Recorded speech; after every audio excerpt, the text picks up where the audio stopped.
Votre attention s'il vous plaît. Cet élément est en lingala et en français. Contactez-nous pour savoir s'il est aussi disponible en la langue de votre préférence. Veuillez aussi noter qu'il est en audio uniquement, dépourvu de ce fait d'image originaire. Christ Equality Foundation, organisme international d'évangélisation, et sa rubrique « Pasteur et thème » vous présente cette vidéo, en accord avec le Dr Jean-Pierre Moubenka, ministre de l'Évangile éternel. Suivez-le tous les jours sur christequality.com et sur évangile-éternel.com.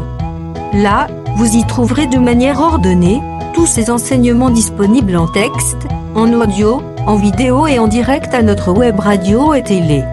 Surtout, ne partez point sans souscrire à l'une de nos chaînes YouTube qui correspond à votre version linguistique. Souscrivez s'il vous plaît. Tous les enseignements du Dr Jean-Pierre Moubenka sont disponibles sur christequality.com/jpmoubenka.html. Bonne édification au nom de notre commun Seigneur et Dieu Jésus-Christ. Amen. On était en train de faire un effort pour faire comprendre ce que c'est que la loi.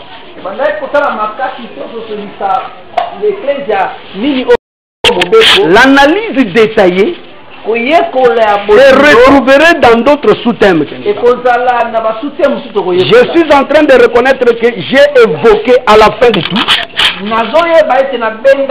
de faire la comparaison entre la beauté de Saoul, virgule, d'Absalom, et la beauté de Tamar. J'ai dit que cela devait nous servir à avoir le sens et le mouvement qui a produit ce que c'est la loi, qu'est la loi. Mais avant cela, nous rappelons que dans Deutéronome 33, à part l'essence générale que nous avons donné à la loi, dans ce sens général, on peut parler de la loi d'une maison, d'un pays.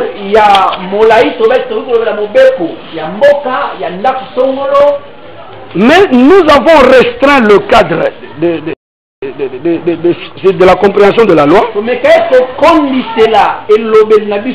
situer au niveau d'Israël. Là en Israël, nous avons dit ceci, que la loi donnée à travers Moïse était l'héritage du peuple d'Israël. Écoutez mes frères, j'ai senti que vous étiez un peu loin de moi. Lorsqu'on parle de l'héritage, on pense premièrement à la richesse du Père. Et s'il faut parler de la richesse du Père, on voit premièrement le patrimoine foncier. Autrefois, en Israël, la richesse que pouvait avoir quelqu'un consistait d'abord à avoir un patrimoine foncier. Ce n'est même pas seulement en Israël, même ici chez nous. Avant qu'on nous parle des voitures du Père, on pense d'abord à la parcelle du Père. Ou au parcelle du Père. Est-ce que vous êtes d'accord avec moi? Surtout en ce temps-là.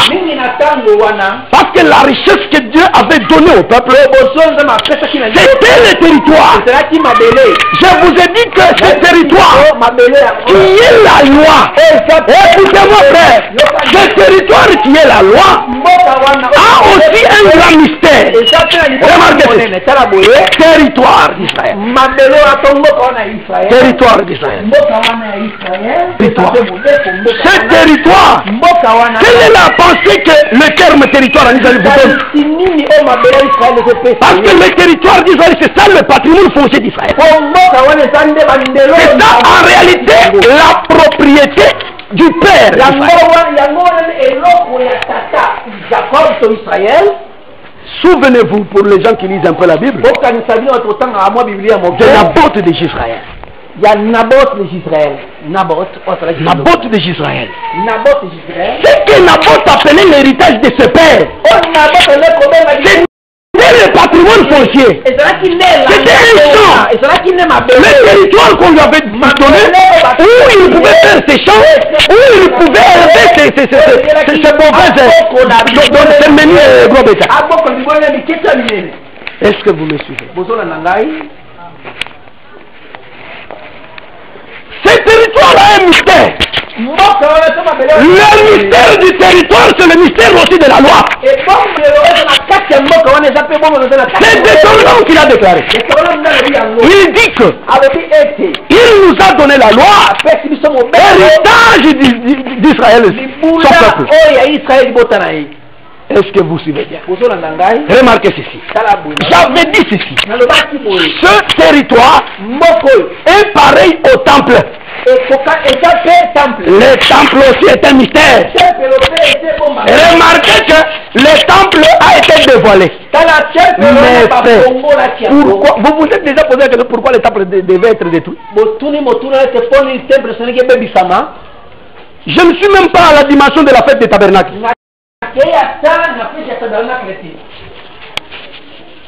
Pour les autres, quand on cite ces termes-là, donc c'est des mines de tout. Lorsque vous priez, vous ne venez pas écouter la parole. La parole s'écoute chaque jour.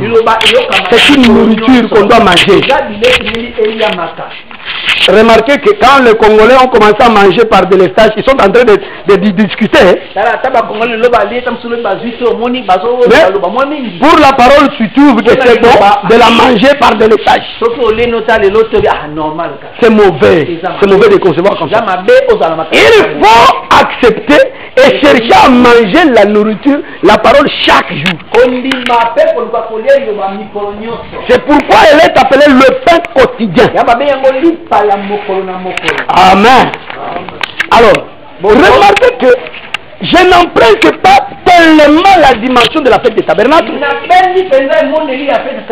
qui est la fête du corps, de la chair, du corps comme ça. Tabernacle veut dire corps. Est-ce que vous comprenez? C'est pourquoi Jésus voulant dévoiler un peu ce mystère,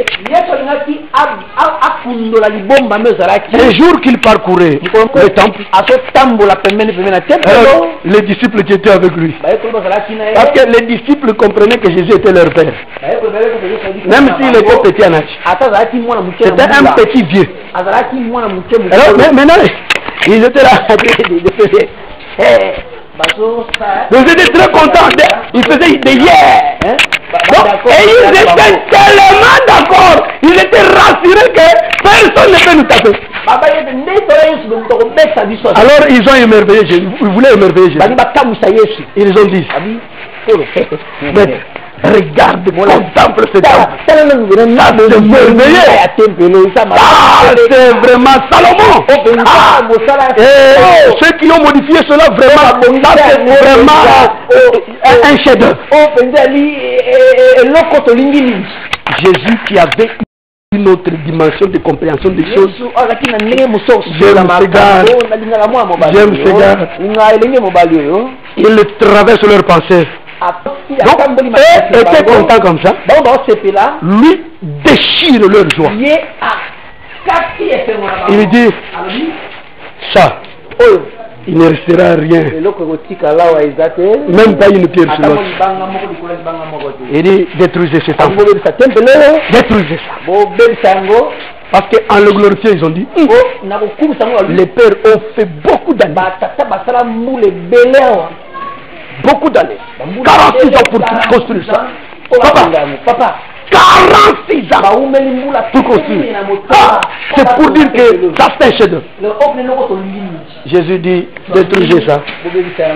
Moi, je n'aurai besoin que de 3 jours pour construire. Déjà, Jésus ouvre une petite porte pour dévoiler le mystère du temple. Et l'Esprit dit, Il parlait du temple de son corps. De l'interpréter. Vous voyez comment la Bible interprète? Donc, il voulait seulement dire que la chose là qu'on avait bâtie comme maison, on avait construit le corps de Jésus.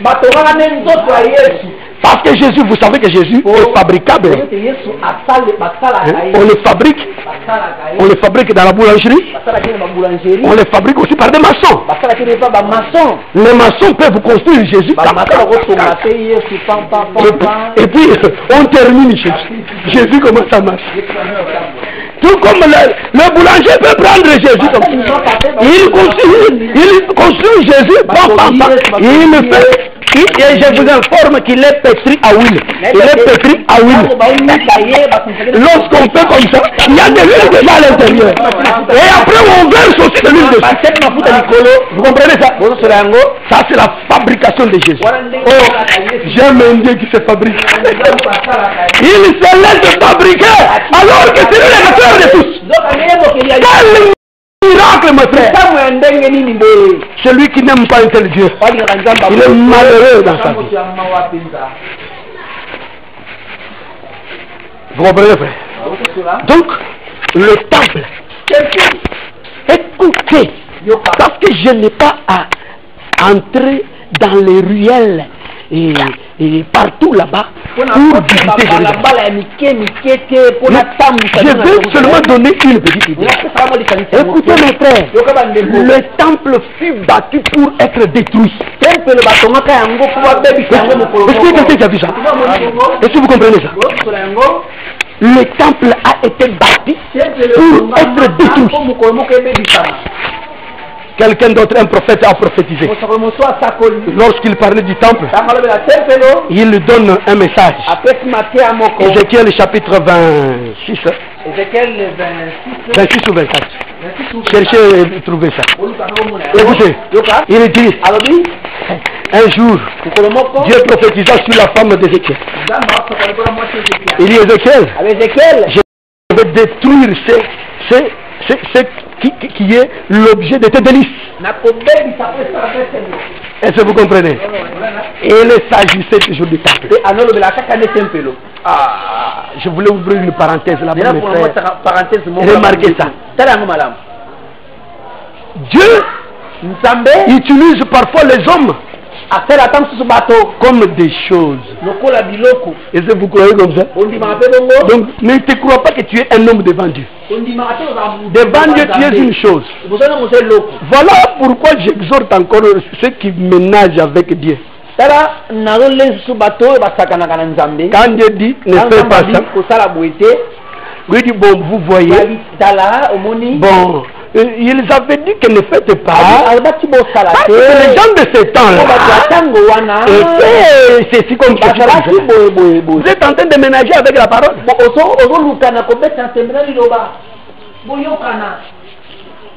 C'est que vous vous trouvez que vous êtes encore un homme devant Dieu.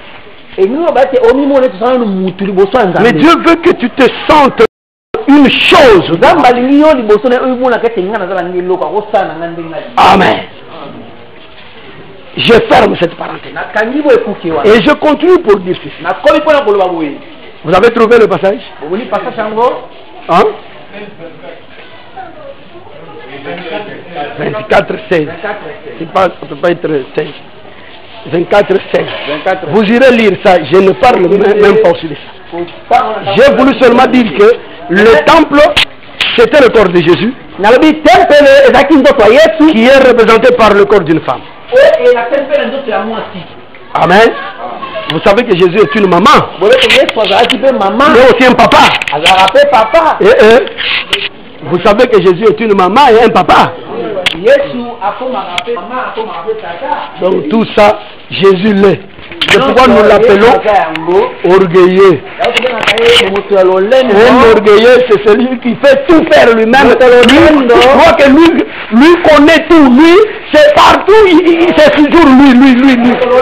Donc il est complet.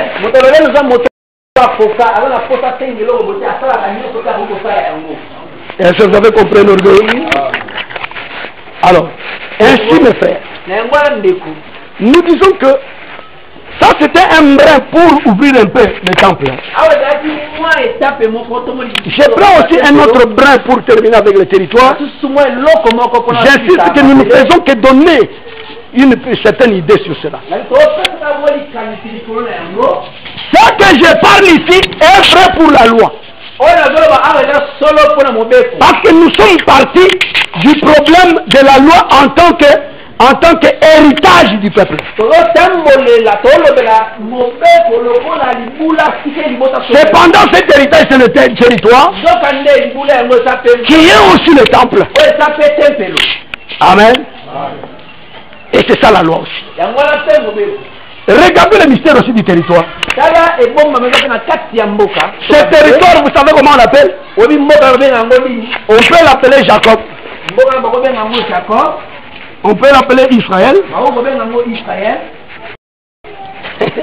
Quand on l'appelle Jacob et Israël, vous savez le mystère de ces choses. C'est Genèse, qui parle du tendon. Le tendon de la hanche. Est-ce que tendon c'est Moukou? Tendon. Non, c'est au niveau de la hanche. On peut voir ça. Tendon. 32 Genèse.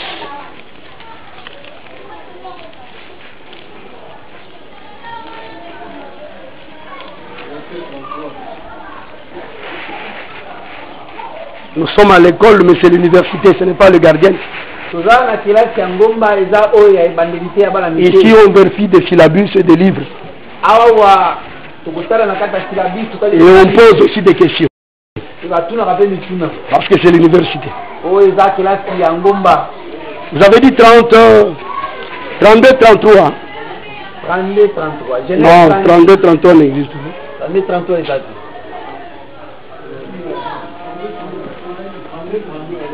C'est pourquoi jusqu'à ce jour, 32, 32. 32, 32. Ici, dans le second. C'est pourquoi jusqu'à ce jour,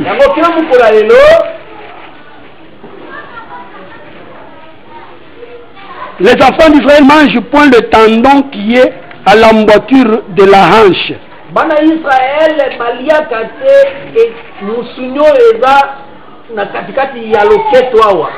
Car Dieu frappa Jacob à l'emboîture de la hanche au tendon.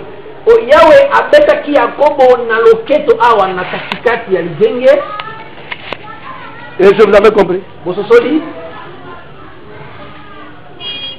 Pourquoi on ne mange pas ça? Israël ne le mange pas jusqu'au-dessus.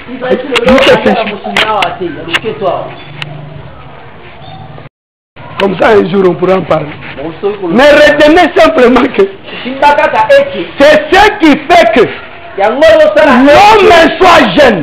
Lorsque le tendon là n'est pas brisé, l'homme est encore jeune. Il peut être debout comme ça, marcher clairement. Toi qui es jeune, tu as encore les tendons forts. Mais Dieu vise le tendon parce qu'il veut que le dos du fidèle soit comme ça. Que le dos forme l'arc. Est-ce que vous comprenez? Afin de désirer un bâton. Parce que notre frère, lorsqu'on l'a cogné là, lui qui était fort en train de se dire, on l'a cogné aux hanches, automatiquement il a désiré un bâton. Il a dit, je ne saurais plus marcher. Et moi-même, je ne saurais plus. Et Jésus interprète ça. Il dit, frère Dieu, quand tu étais encore jeune, tu avais les tendons durs. Tu pouvais descendre de ta propre ceinture et marcher à là où tu es. Mais quand tu seras jeune, c'est Dieu qui brise. Il brise le tendon. Tu deviens comme ça. J'ai besoin d'une béquille. J'ai besoin d'une bâton.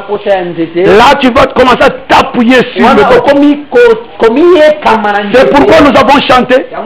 Aide-moi, Jésus, à m'appuyer sur ton dos. Le bâton, c'est le nom de Jésus.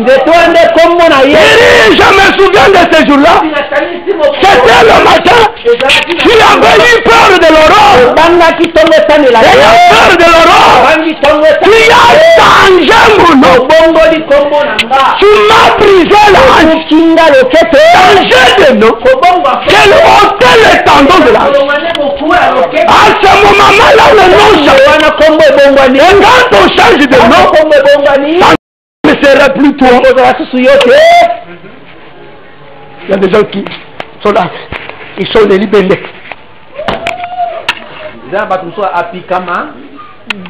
Tu ne sauras pas me briser. C'est pas brisé par Dieu, frère, sœur. C'est plus honteux pour les sœurs. Une seule goutte. Une seule goutte. Une femme, c'est l'image. J'aime le terme là, lingala.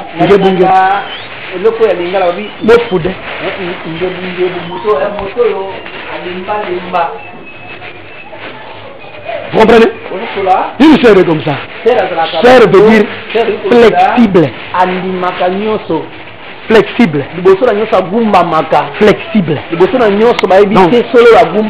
Tel que si l'homme dit ah, la sœur dit non. Moi j'ai trouvé que B c'est bon. Le frère dit ah. B c'est bon non. Ah.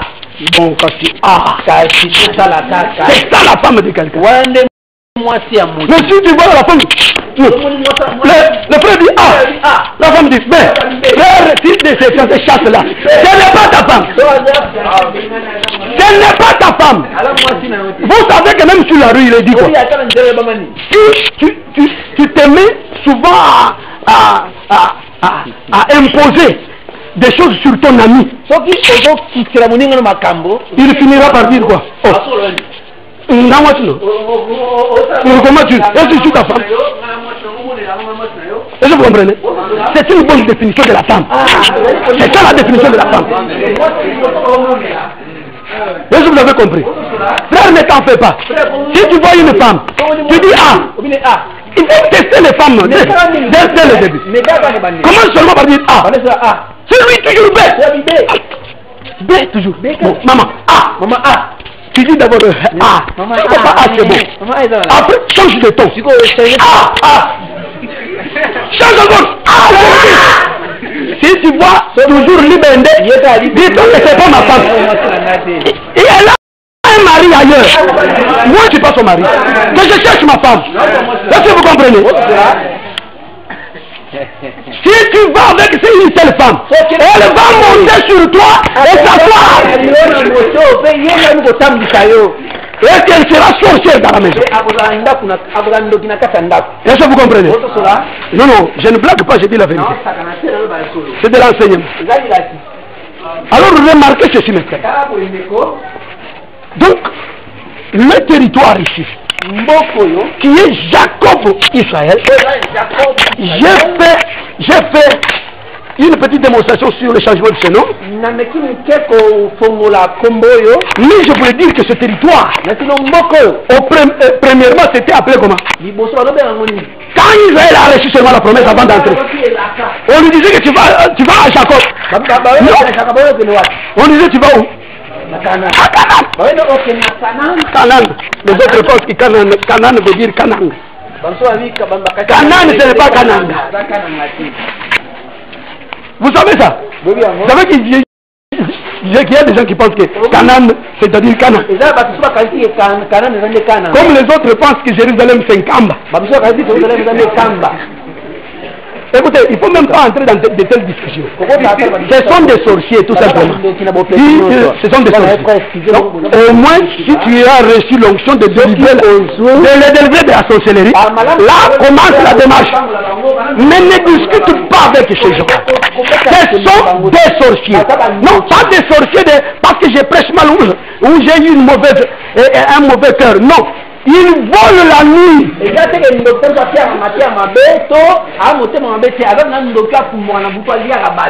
je vous avais compris. Donc il ne faut pas suivre ces gens. Et donc, nous disons que c'était Canaan. Au contraire, je n'ai pas le temps de faire toutes ces analyses. Mais je vous ramène seulement au niveau de ces Canaan. Vous prenez seulement des passages. Une petite combinaison. Verset 18 de Genèse 9. Genèse 9, verset 18. Et puis vous prenez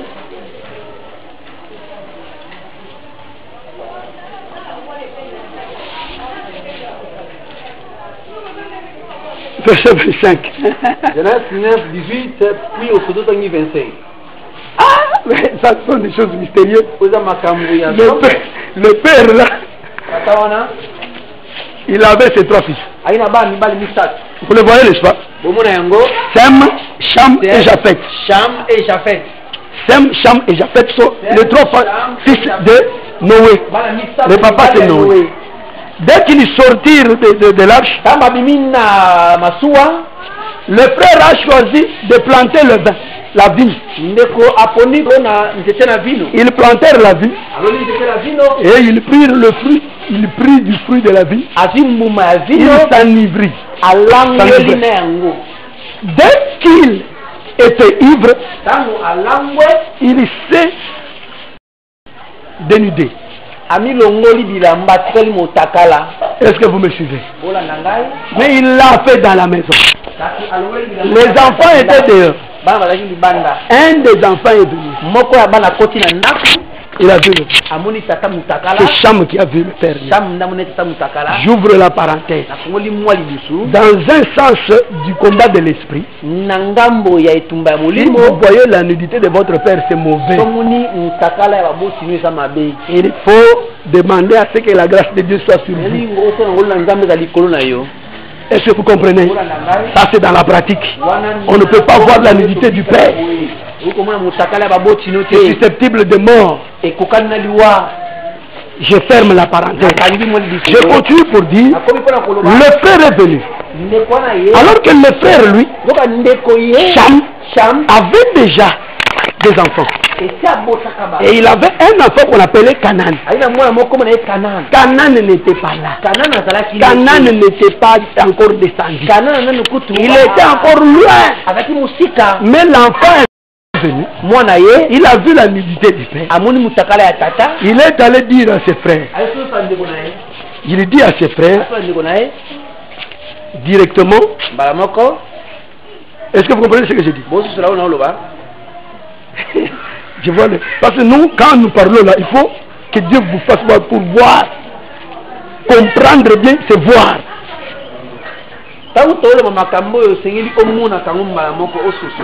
Vous comprenez le petit mouvement là? Cham est entré dans la maison.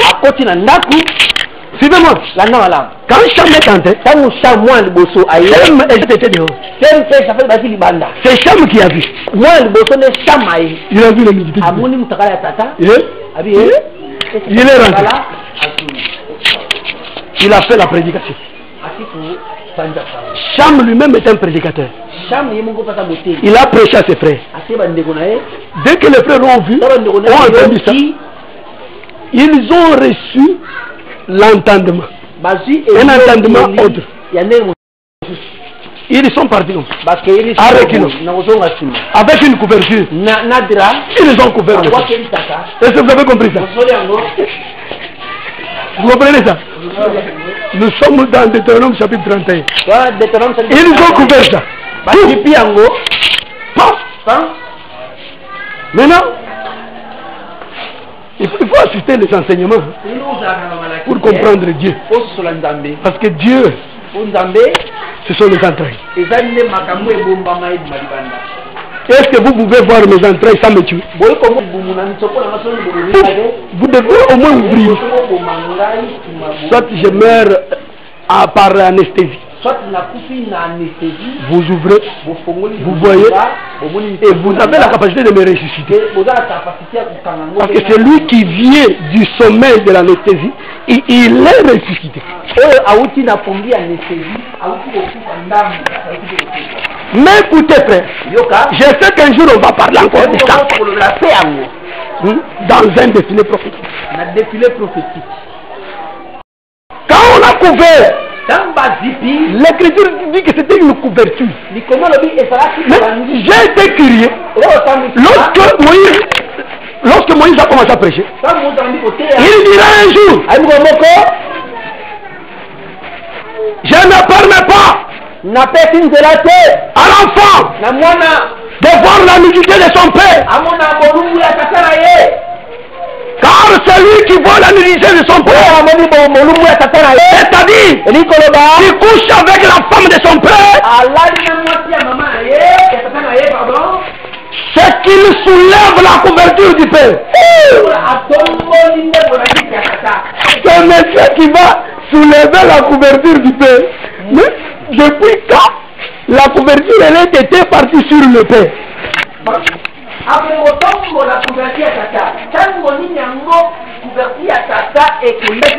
Je sais que plusieurs ne m'ont pas compris. Mais écoutez, l'écriture dit, il y a un enfant qui viendra pour soulever la couverture du père. C'est-à-dire pour dire au public que regardez la nudité de mon papa. Que tout le monde commence à voir la nudité du père. Ce jour-là, lorsqu'il était sur la cour, il était mis comme ça.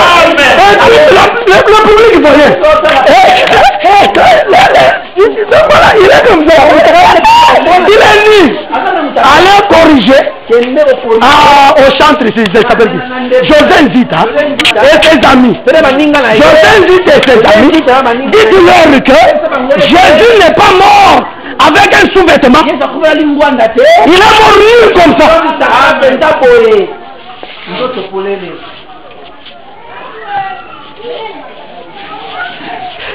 Il faut quand même que des brins restent pour que tu poses la question quand même. Il ne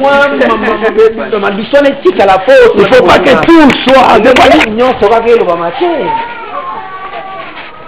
Est-ce que vous comprenez? Donc,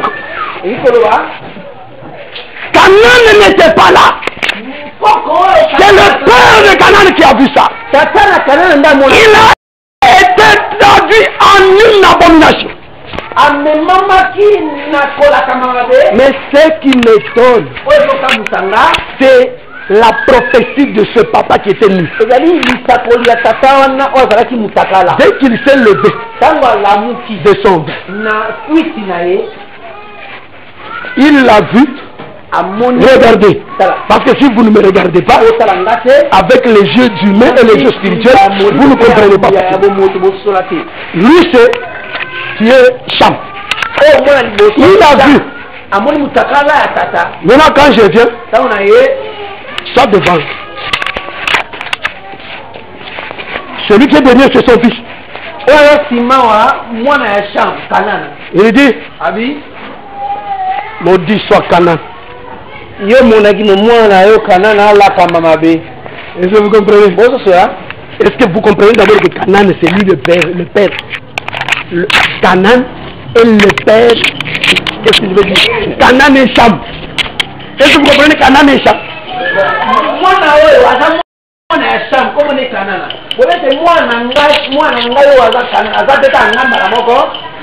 Il a vu la partie qui était dans Cham qui devait être maudite de sa père Canaan.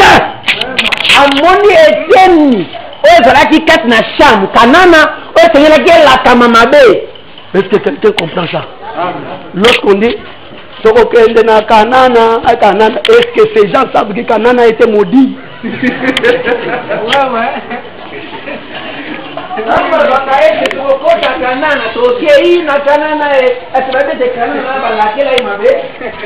faut qu'ils comprennent ces choses. Que les Canaan dont on parle, écoutez la contradiction. Même Jésus, Dieu lui-même dit, toi, peuple maudit, tu es un pays où coule le lait et le miel.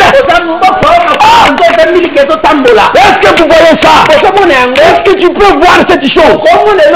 Le pays maudit, c'est lui qui cache le miel et le lait.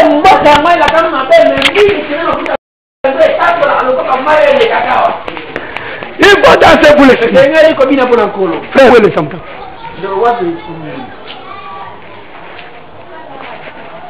Nous devons prendre du temps pour danser pour ça. C'est très important. Amen. Écoutez mes frères. Le pays de Canaan, que ta tête soit la baisse. Ce n'est pas un autre Canaan. Il s'agit de Canaan où les Israélites devaient partir. Cet enfant ici, de Cham, quand il a commencé à mettre au monde des enfants, il a mis beaucoup d'enfants au monde. Ils sont allés habiter le territoire là appelé aujourd'hui. Écoutez,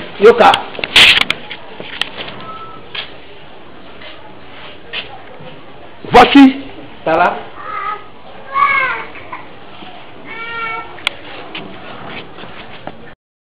je prends directement, je suis dans 10, chapitre 10. Genèse chapitre 10. Je cherche juste les enfants de Canaan. 15. Hein? Verset 15. À partir de 15.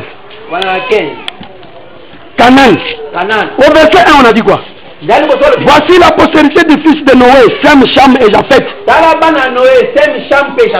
On a d'abord parlé de Cham, et à l'intérieur on parle de son fils Canaan. Et la suite du fils Canaan dit quoi? Canaan engendra Sidon, son premier né, et Et les Jébusiens. Vous connaissez les Jébusiens? J'ai vu, c'est Jérusalem. Est-ce que vous comprenez ce que je dis? Le père de Jérusalem, c'est Canaan. L'enfant maudit à cause de son père.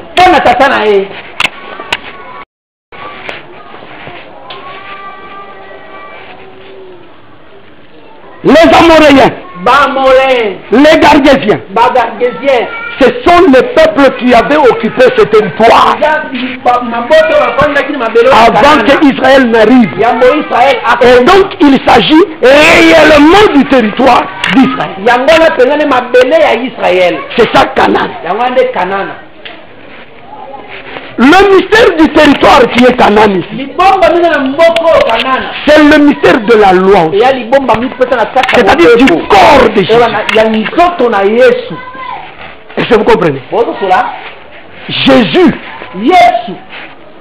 ici je ne fais pas l'enseignement sur Genèse 9. J'ai emprunté cette pensée et j'ai fait le commentaire. Parce que s'il faut faire l'enseignement, il faut passer ligne sur ligne dans Genèse 9 pour comprendre. Et ça doit être un autre enseignement. Mais remarquez que en considérant de manière bloquée Canaan, c'est une personne qui n'a pas participé à ce qu'on appelait ça abomination. Mais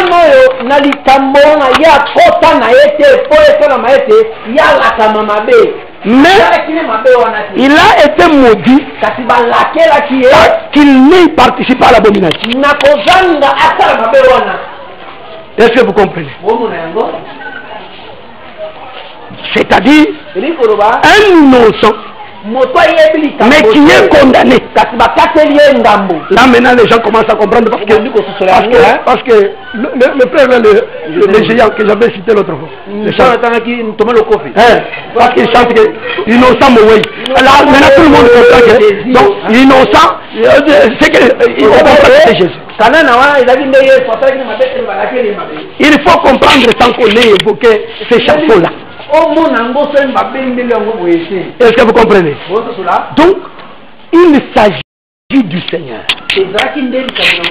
qui, possédant tout le mystère, toute la richesse divine, mais a été condamné à mort. Le vrai sens de sa mort, suivez-moi, le vrai sens de la mort, c'est ce qui se passe par exemple à Chikapa, à Mbujimaï, à Nangola, à Kafufu, ou bien à Lubumbashi, dans des mines, là où il y a des pierres précieuses. Les pierres précieuses sont toujours cachées dans la terre. Pour les trouver, il faut frapper la terre. Donc si tu ne sais pas, si tu as compassion de la terre, tu ne touches pas la terre, tu n'auras pas ces minéraux. Il faut frapper la terre. Ils utilisent des pics, ils utilisent des bêches, des pelles, ils utilisent des marteaux, ils cognent des burins, ils creusent. En creusant, est-ce que quelqu'un peut comprendre?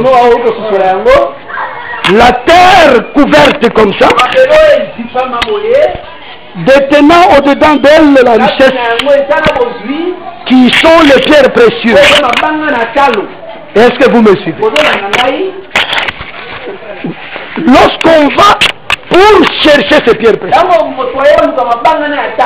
ne peut pas avoir compassion de la terre. On doit trouver la terre. Regardez. Considérez que la terre ici c'est un homme. En d'autres termes, considérez que la terre ici c'est la loi. Est-ce que vous êtes avec moi au bout de l'eau? Pour trouver le miel qui est caché dans la terre, il faut trouver la terre. L'objectif pour lequel on trouve la terre, ce n'est pas pour détruire la terre, c'est pour entrer en possession des richesses qui se trouvent dans la terre. Est-ce que vous comprenez?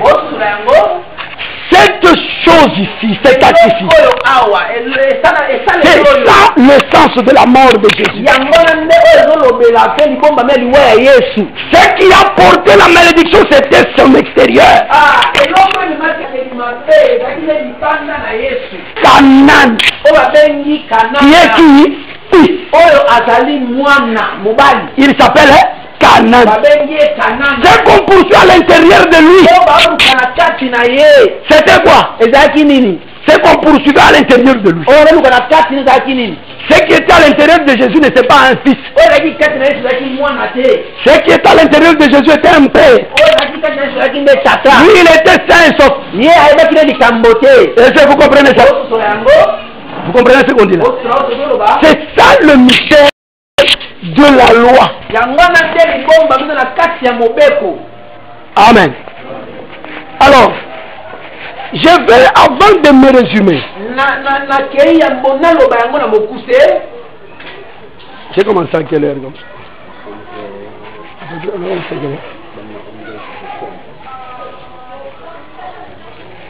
Alors, nous disons ceci.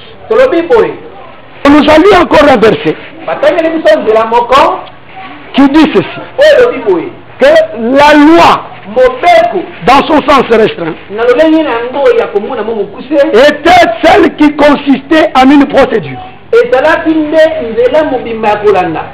Et l'écriture dit, la procédure ou le procédé de la loi était simplement le fait de demander à chacun de fournir ses efforts.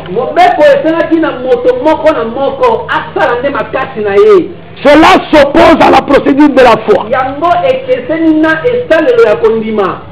Est-ce que vous me suivez? La foi, c'est une manière de voir. Lorsqu'on dit que j'ai la foi, suivez-moi bien, c'est-à-dire que j'ai reçu les capacités de voir ce qui arrive. La foi est la démonstration des choses qu'on espère. Donc, tu vis ce qui n'est pas comme si c'était déjà. Dans le langage des prophètes, c'est que tu as déjà vu le futur là. Est-ce que quelqu'un a compris ce que je dis? Et lorsque on oppose la loi comme procédure de la grâce, on l'oppose à la procédure de la loi qui est l'effort humain.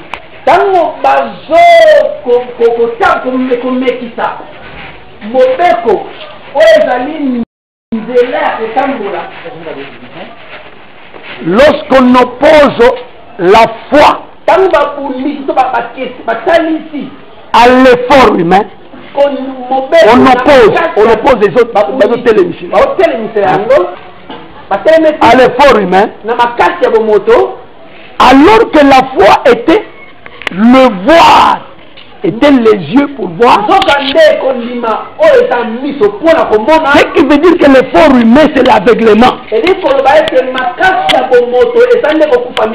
que vous avez compris? Quand l'homme fournit ses propres efforts, c'est qu'il n'a pas vu. Parce que celui qui croit, c'est celui qui a vu. Quel est le verset qui dit, heureux ceux qui croient sans avoir vu, ne vous troublez pas. Est-ce que vous comprenez? Parce que croire d'abord c'est voir.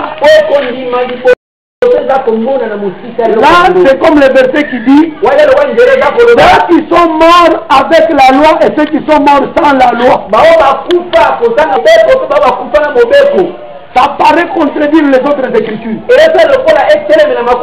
Parce que l'écriture dit, s'il n'avait pas connu de loi, il n'aurait pas péché. Donc il n'y a du péché que lorsqu'on a la loi. Mais l'écriture dit, il y a des gens qui meurent sans la loi. Et il dit, ils périront. Ce qui n'est pas correct. Au fond. C'est une manière de parler pour distinguer Israël des autres nations. De la même manière, voir et croire sans voir, c'est simplement aussi pour distinguer Israël, l'église d'avec Israël.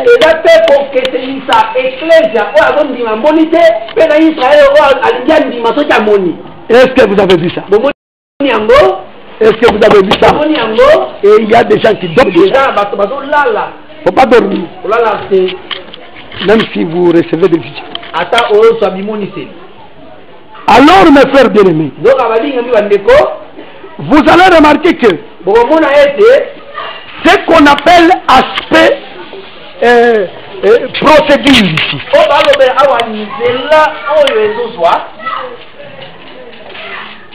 c'est de la forme et non pas du fond. C'est-à-dire c'est de l'extérieur de ce que nous avons placé. Donc dans ce sens-là, la loi a son extérieur et la loi a son intérieur. La loi a son fond Et la loi a sa forme. Au lieu de me regarder, vous commencez à regarder les autres. Donc vous êtes déjà rassasié.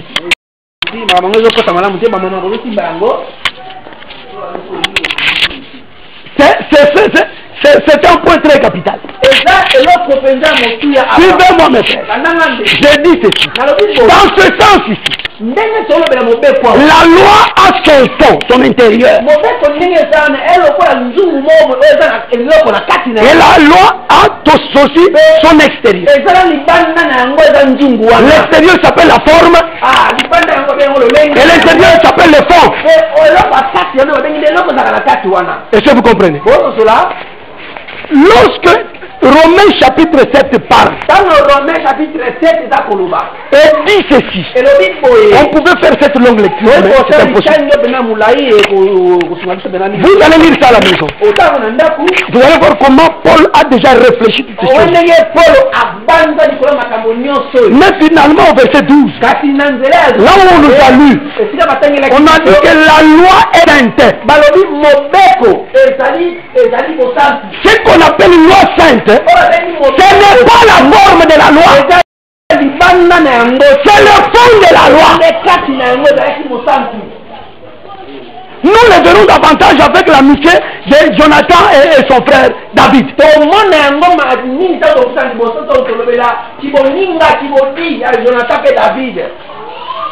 C'est la forme de la loi qui fait que la loi amène au péché. Paul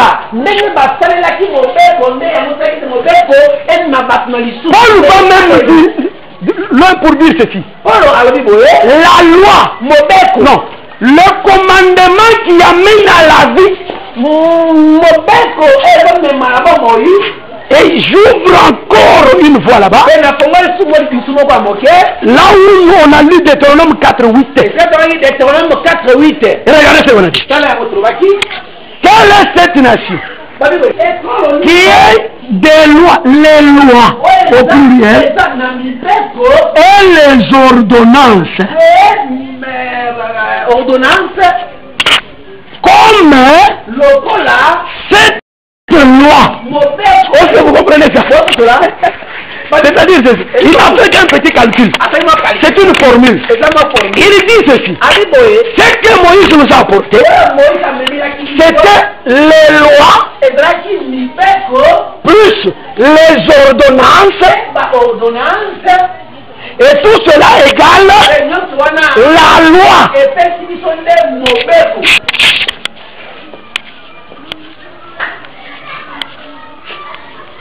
Je vous épargne les aspects de la loi. Parce que la loi, en tant que le parler de Dieu, doit avoir les aspects tels que Paul dit, que l'enseignement de Christ a des aspects. Mais ici, je voulais toucher simplement. La loi dont il est question est aussi l'ensemble des lois et des ordonnances. Est-ce que vous comprenez? Dans la loi, il y a un aspect qui s'appuie plus sur ce qu'on appelle loi. La réglementation.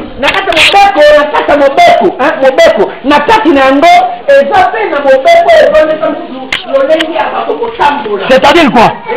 La loi ici détient et le fond et la forme.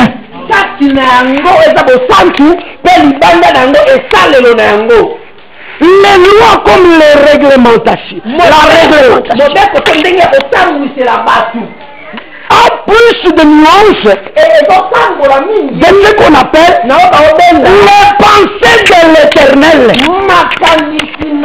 Ce que Dieu a prévu, les prévisions, les prescriptions. Vous trouverez dans d'autres écrits, dans d'autres livres, on a dit les prescriptions. Est-ce que vous comprenez? Mais il y a aussi L'annonce sur l'ordre qui est commandement.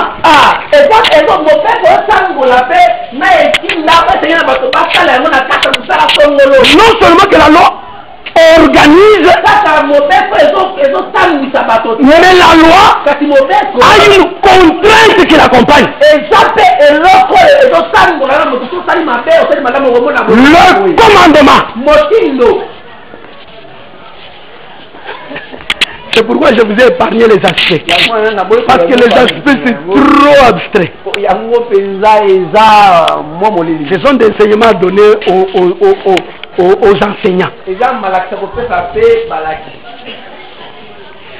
Ce sont des enseignements post-universitaires.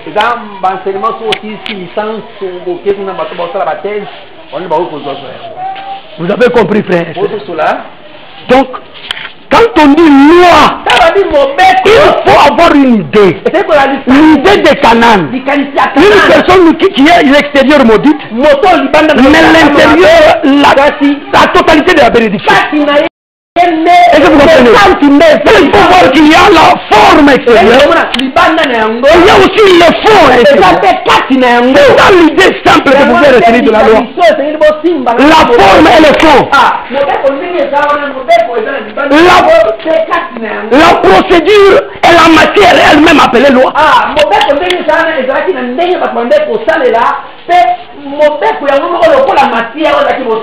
Est-ce que vous comprenez, frère? Et donc, c'est cela. Je crois que dans la suite des temps, nous y reviendrons en d'autres termes. Et là, nous disons quoi? Nous avons dit que ceux qui fournissent leurs efforts personnels, ils sont aveuglés. Vous ne pouvez que prendre 2 Corinthiens chapitre 3 verset 12 à 16 et 2 Corinthiens chapitre 4 verset 3 à 4 pour comprendre que la démarche que Moïse avait faite, je voulais vous dire que la personne qui est entrée, qui a vu l'Éternel dans sa nudité, il s'appelle Moïse. Est-ce que vous comprenez?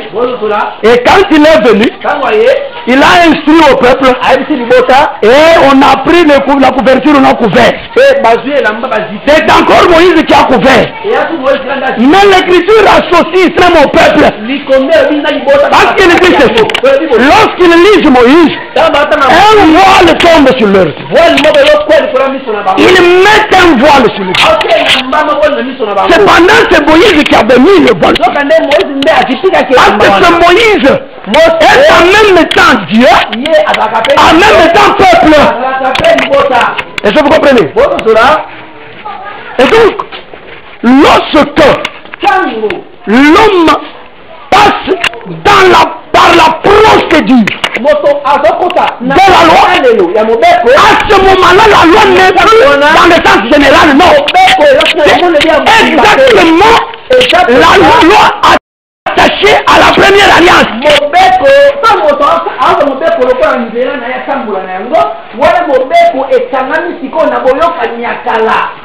Parce que l'Écriture parle de la loi aujourd'hui.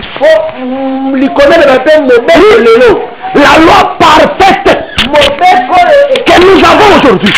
Nous sommes dans la loi, mais dans une loi parfaite. Est-ce que vous comprenez? Cependant, avec Hébreux chapitre 7, lorsque l'Écriture dit si la perfection avait été possible avec l'alliance ancienne,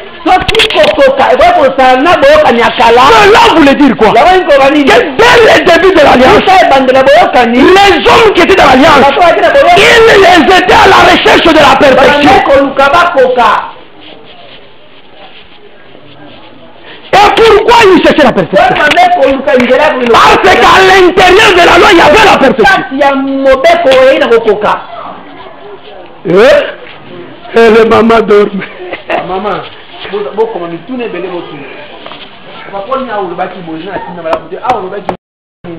Toi, si tu ne me poses pas la question, je vais te poser la question. Est-ce que vous me suivez? Merde. Je vois d'autres sœurs, elles sont déjà désintéressées. La démonstration qui est d'ailleurs difficile, on ne l'a même pas encore touchée. J'ai voulu la faire dans peu de minutes. Mais je ne sais pas si ce que j'ai dit est compris.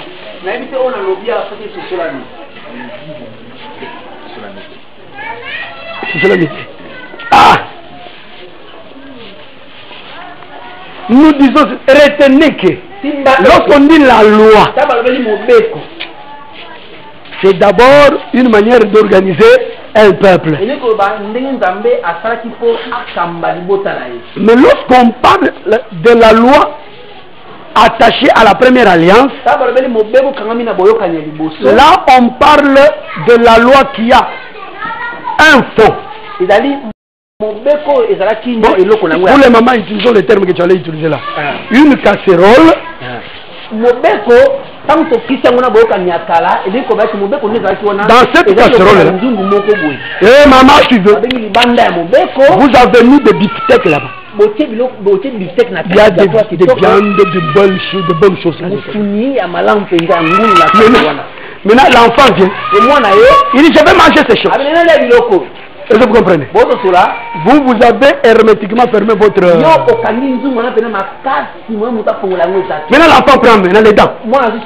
Et sœur là-bas, réveille-toi. Et il prend, l'enfant prend maintenant. Il commence à manger les... La procédure. Cet enfant vivra. D'abord les dents vont se casser. Et s'il parvient à couper des morceaux de tôle là, et les enfants il va mourir. Mais la viande se trouve à l'intérieur. Il va attendre que la maman vienne ouvrir pour bébé.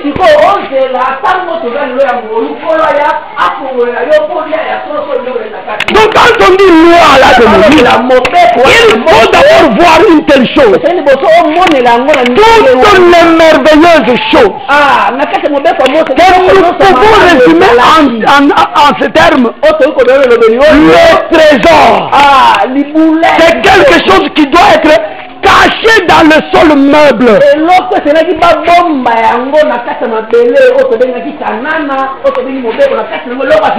Est-ce que vous comprenez? Pour avoir ça, il faut nécessairement ouvrir la casserole. En d'autres termes, il faut tuer le sol meuble. Or, le sol meuble, c'est une personne. C'est une personne. Il faut que cette personne meure pour que vous retiriez ce qui est à l'intérieur. Est-ce que c'est compris?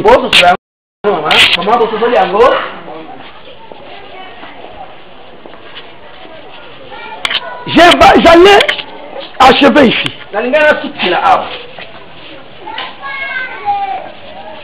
Nous n'avons même pas pu lire ça. Je n'ai même pas donné les versets, les passages. Ce sont des passages simples. Parce que nous avions déjà annoncé, vous permettez que cette bande termine.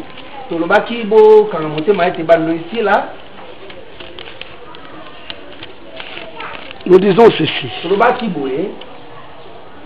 Notre frère appelé Absalom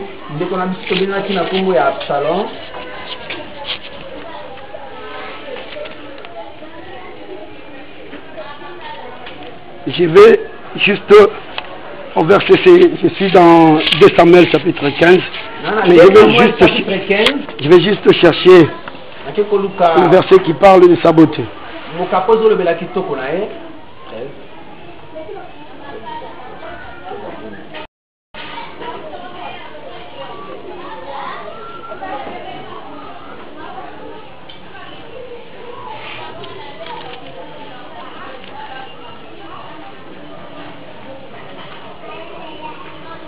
C'est pas 13 à 15. Bon, que l'intendance nous cherche le passage, juste le passage qui parle de sa beauté. 14, 25. 25. Il n'y avait pas un homme dans tout Israël aussi renommé qu'Absalom pour sa beauté.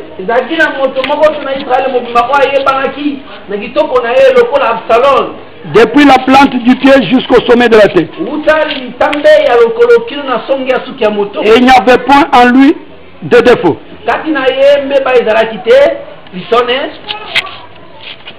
Lorsqu'il se rasait la tête,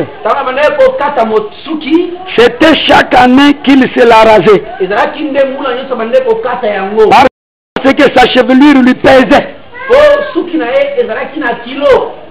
Le poids de ses cheveux, des cheveux de sa tête était de 200 cycles. Poids du roi. Donc quand il a les cheveux, ça le dérange. Donc ça pèse tellement que chaque année il doit couper. Par an. Par an. Chaque année. Chaque année. Vous comprenez ce monsieur-là? L'homme qui coupe sa chevelure chaque année. Mais les gens qui n'aiment pas Jésus, ça, tout ça c'est Jésus.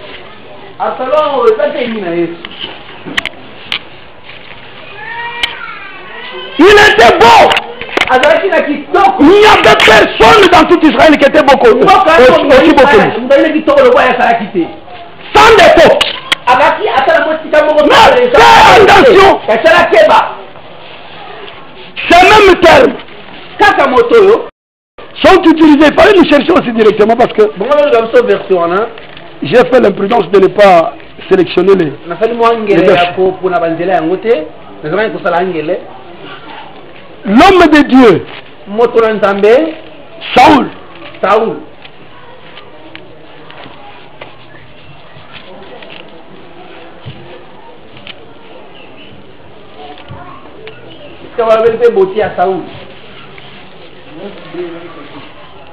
Samuel le 9.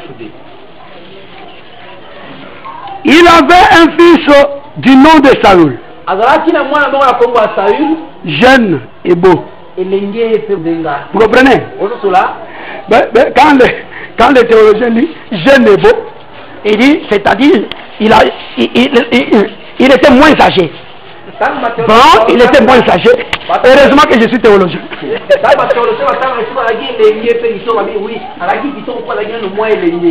Non, quand tu as fini ici jeune, hein, mais bon, pas seulement qu'il avait 20 ans ou 18 ans. Au-delà de 18 ans et 20 ans, comprends qu'il avait encore un tendon qui fonctionnait durement. Il n'était pas encore brisé.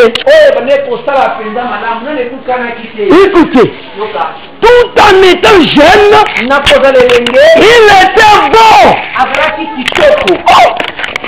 Est-ce que vous avez compris ça? Tout en étant jeune, il était beau, plus beau qu'aucun des enfants d'Israël. Et les dépassant tous de la tête. Est-ce que vous comprenez ça? Cette beauté est louée encore ailleurs. Donc, Saoul c'était un homme parfait. Absalom parfait. Mais étant jeune, parce que j'ai compris que même Absalom était encore jeune. Vous comprenez? J'avais fait lire Pierre. Remarquez que nous serons dans les possibilités de faire cette démonstration. Nous ne sommes pas trop pressés, ne vous en faites pas. J'avais promis ce que j'allais oublier, c'est ça, ce que j'avais promis de dire quelque chose sur Pierre.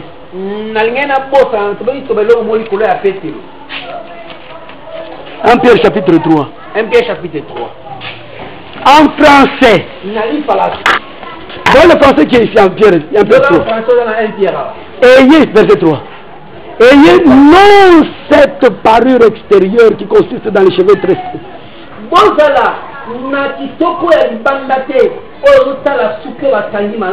Et les gens de français, écoutez-moi. J'ai dit ça, je vais changer de langage. Ayez non cette parure extérieure qui consiste dans les cheveux stressés. Bon,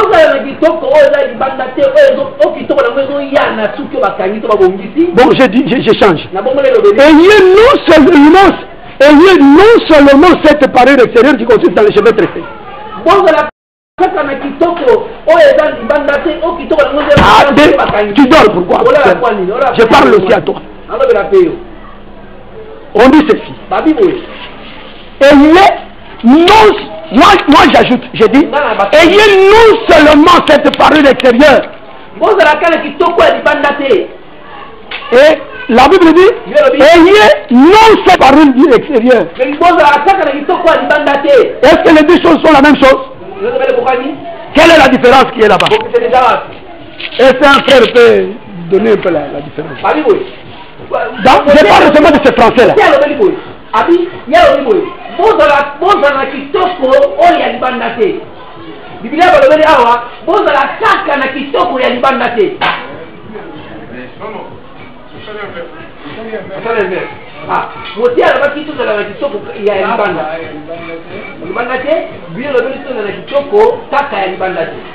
y a les problèmes de l'intérieur et de l'extérieur.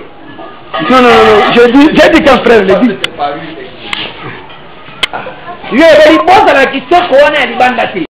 Bon, laissez-moi dire un peu. Soko motolobi, bozala na kitoko ya libanda, kitoko ya libanda oyo consiste na kotia babiloko na nzoto te. Na motolobi, bozala kaka na kitoko ya na libanda te. Bozo siri que zambé moko. C'est-à-dire quoi? Bozala kaka na kitoko na libanda te ngoloba, zala na kitoko na libanda, mais la tisa pe na kitoko kati. Sikoyo, bozala na kitoko wana libanda ya barrière extérieure te, eli ngoloba, bolongola biloko ya libanda. Kitoko wana libanda na kata babiloko te.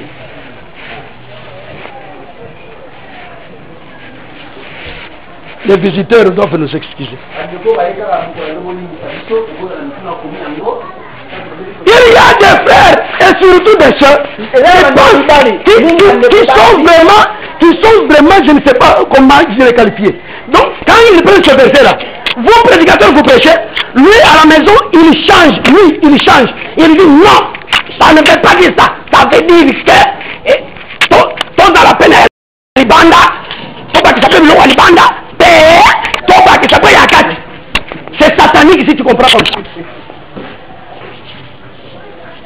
Est-ce que vous avez compris? Oui. Cette audace-là, cette audace-là de modifier la parole. Vous n'avez même pas peur. Vous ne craignez même pas l'Éternel. Vous voulez modifier la parole. C'est très grave. Bon, alors il faut là, en train de réfléchir, ils créent leur chair. Écoutez frère, quand une femme prend la chair, vous savez comment nous traduisons ça, non? Nous interprétons comment? C'est la sorcellerie.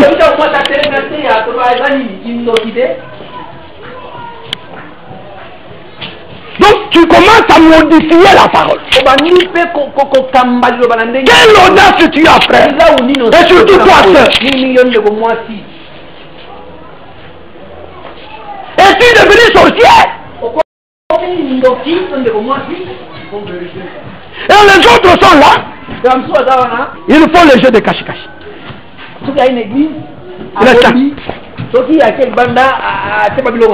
Cinq. J'ai lu le verset ici. Écoutez, il y a des choses qui étaient prêchées dans l'église de Pierre et qui n'étaient pas directement prêchées dans l'église de Paul. Mais quand dans la parure extérieure de la femme, un Pierre a prêché ça, un Paul a prêché ça. C'est un absolu frère.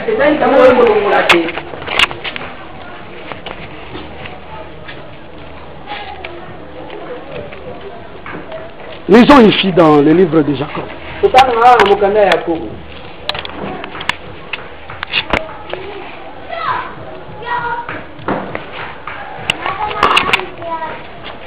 Quand Jacob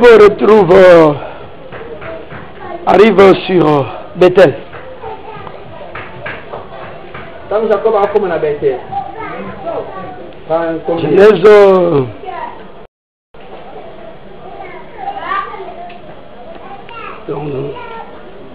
35.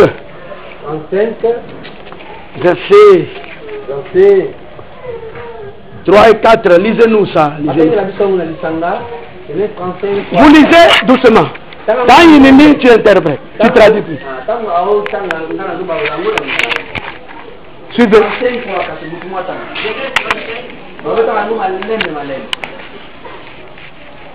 Nous lèverons et nous monterons à Bethel. Là, je dresserai un hôtel au Dieu qui m'a exaucé dans les jours de ma détresse.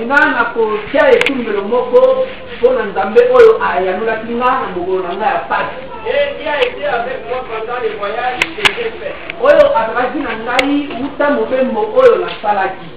Et ils donnèrent à Jacob tous les dieux étrangers qui étaient entre le main et les anneaux qui étaient à leur oreille. Après ça, Jacob, Banzambe nyonso bapaya, oyo Banzambe wana a représenté yango to ateki yango na bano nyonso oyo na matoyi pe maboko na ye. Jacob les enfuit sous la térébène, Jacob ateki yango na nse ya nzeto ya térébène oyo ezalaki pembeni na Shichem. Ajoute le verset 2. Verset 2. Jacob dit à sa maison et à tous ceux qui étaient avec lui. Jacob alobi na ndako na ye pe baoyo nyonso bazalaki lisanga na ye. Ôtez les dieux étrangers qui sont au milieu de vous. Bolongola banzambe ya bapaya oyo baza kati na bino. Purifiez-vous et changez des vêtements. Bopetolama pe bozwa bilamba mosusu. Amen. Écoutez mes frères, je vais terminer là-bas. Donc vous allez supporter que je n'ai pas fait l'analyse sur les beautés. Prochainement nous démarrons par là. Je devais clarifier le problème de la forme, c'est-à-dire le territoire. Aujourd'hui je devais retourner pour parler de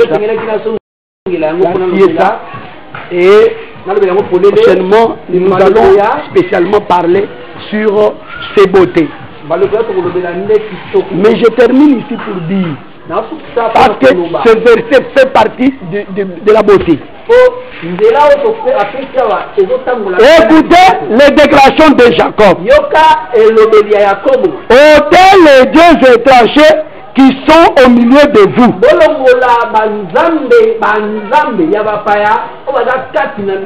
Purifiez-vous et changez de vêtements. Est-ce que vous avez compris? Jacob a demandé quoi? Les dieux étrangers qui étaient au milieu du peuple. C'est une manière de se purifier. Mais quand les hommes ont commencé à donner, qu'est-ce qu'ils ont donné? Ils donnèrent à Jacob tous les dieux qui étaient entre leurs mains et les anneaux qui étaient à leurs oreilles. J'ai dit à ses frères, Jacob ne vous a pas demandé les boucles qui sont dans vos oreilles. Jacob n'a pas demandé les boucles qui sont à vos oreilles. Mais lui il a demandé les dieux étrangers. Vous prenez les dieux étrangers, vous donnez aussi les boucles qui sont à vos oreilles. Toi aussi frère Jacob, comment tu acceptes les boucles ici? Alors que toi tu n'as demandé que les dieux étrangers. Et tu as pris les boucles là, et les dieux étrangers, tu les as enfouis dans les térébènes. Frère Jacob, tu n'es pas fou?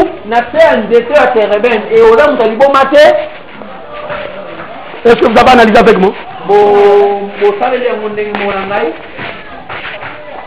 Frère Jacob, Non seulement qu'il a donné le bikeko qui était en bas, il a pris même les boucles qui étaient aux oreilles. Il a mis ensemble dans un même sac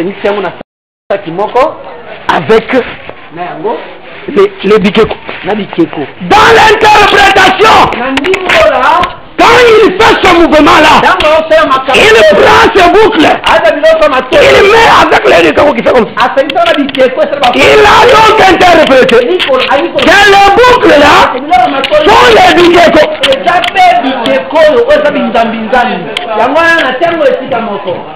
Est-ce que vous comprenez? Et donc, vous nous excusez. Vous qui avez des bikeko aujourd'hui, que vous avez encore des bikeko. Excusez-nous, parce que nous avons interprété ce que vous avez porté sur les gens. Ce sont des bikeko. Comme tous les bikeko là, des féticheurs. Donc vous portez des fétiches. Sur vous, excusez-nous. C'est pourquoi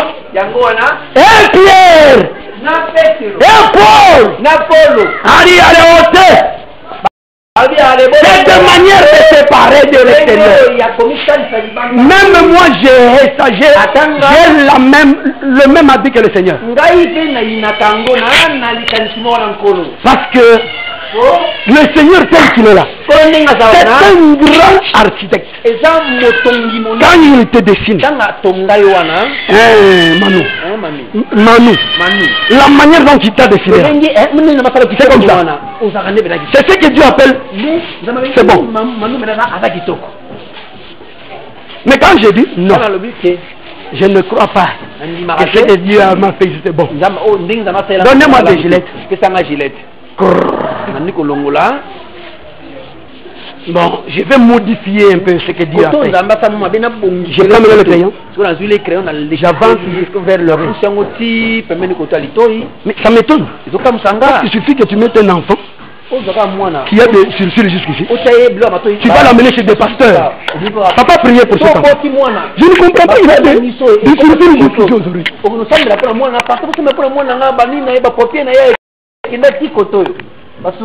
Surtout les deux mecs qui aiment trouver même trois. Je prierai pour les autres parce que ça peut se faire aussi. Apôtre, vous savez que ça peut se faire. Si nous levons nos mains. Seigneur, bénis notre soeur ici. Donne-lui un enfant qui a des oreilles trouées 3 fois. Tu vas enfanter un enfant pur avec les oreilles trouées. Tu vas nous chercher pour prier. Tu nous chercheras pour prier. Ou bien l'enfant sort avec des fils. Tu peux même fuir l'enfant. Est-ce que vous comprenez? C'est démoniaque. C'est démoniaque. C'est démoniaque. Qu'est-ce qui est péché, mes frères? Ne soyons pas des catholiques.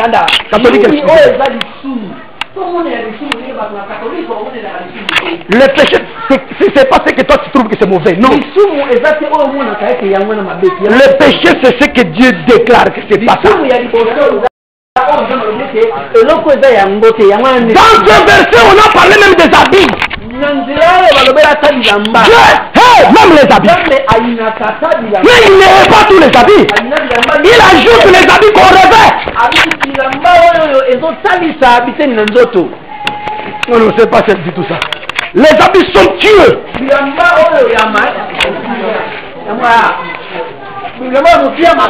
Les habits exagérés.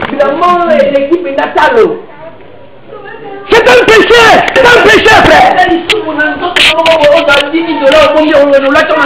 C'est pas bien, il y a des pauvres qui meurent. Oui, c'est d'accord aussi dans ce sens.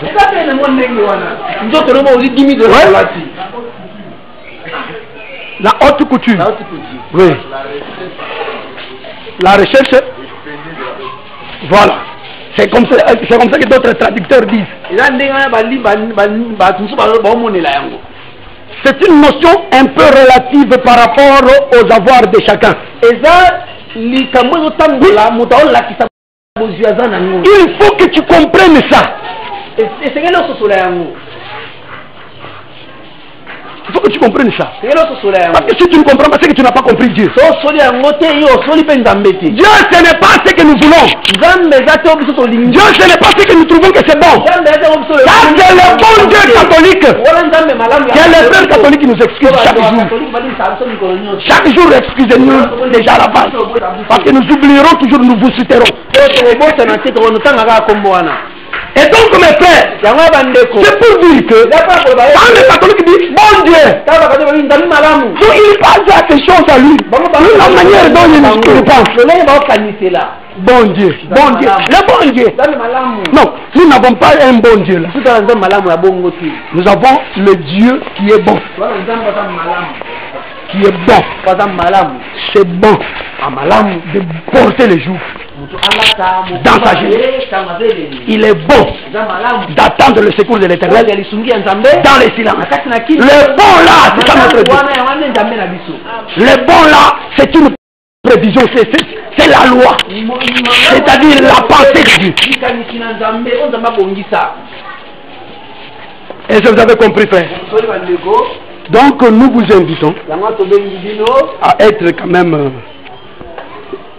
à vous agenouiller devant la parole, c'est-à-dire à manifester la race d'Abraham. Nous allons nous arrêter là-bas, suspendre. Le jour de mardi, nous allons commencer un peu en retard, comme on l'a promis. Au lieu de commencer à 16h30, on va commencer à 17h. Le temps d'attendre ceux qui vont peut-être en ville. Parce que l'enseignement est important pour que chacun soit là. Et que nous marchions ensemble. Amen. Nous remercions le Seigneur. Ferme les yeux. Dis à Dieu quelque chose par rapport à la parole que tu viens d'écouter. Prions le Seigneur.